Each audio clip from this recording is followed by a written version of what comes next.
एक बार स्वामी विवेकानंद अपने आश्रम में सो रहे थे कि तभी एक व्यक्ति उनके पास आया जो कि बहुत दुखी था और आते ही स्वामी विवेकानंद के चरणों में गिर पड़ा और बोला, महाराज, मैं अपने जीवन में खूब मेहनत करता हूँ, हर काम खूब मन लगाकर भी करता हूँ, फिर भी आज तक मैं कभी सफल व्यक्ति नहीं बन पाया।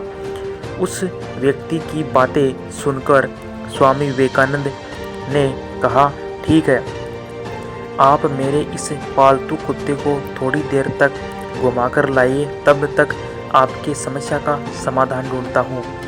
इतना कहने के बाद वह व्यक्ति कुत्ते को घुमाने के लिए चला गया और फिर कुछ समय बीतने के बाद वह व्यक्ति वापस आया तो स्वामी विवेकानंद ने उस व्यक्ति से पूछा कि यह कुत्ता इतना हाँफ क्यों रहा है, जबकि तुम थोड़े से भी थके हुए नहीं लग रहे हो, आखिर ऐसा क्या हुआ। इस पर उस व्यक्ति ने कहा कि मैं तो सीधा अपने रास्ते पर चल रहा था, जबकि यह कुत्ता इधर उधर रास्ते भर भागता रहा और कुछ भी देखता तो इधर उधर दौड़ जाता था, जिसके कारण यह इतना थक गया। इस पर स्वामी विवेकानंद ने मुस्कुराते हुए कहा, बस यही तुम्हारे प्रश्नों का जवाब है। तुम्हारी सफलता की मंजिल तो तुम्हारे सामने ही होती है, लेकिन तुम अपनी मंजिल के बजाय इधर उधर भागते हो, जिससे तुम अपने जीवन में कभी भी सफल नहीं हो पाए।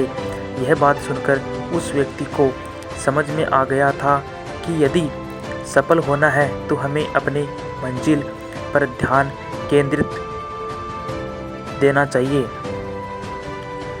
कहानी से शिक्षा मिलती है। स्वामी विवेकानंद के इस कहानी से हमें यही शिक्षा मिलती है कि हमें जो करना है, जो कुछ भी बनना है, हम उस पर ध्यान नहीं देते हैं और दूसरों को देखकर वैसा ही हम करने लगते हैं, जिसके कारण हम अपने सफलता के लक्ष्य के पास होते हुए दूर भटक जाते हैं। इसलिए यदि जीवन में सफल होना है तो सदा हमें अपने लक्ष्य पर ध्यान केंद्रित करना चाहिए। इंस्पायर्ड स्टोरी को सब्सक्राइब कीजिए।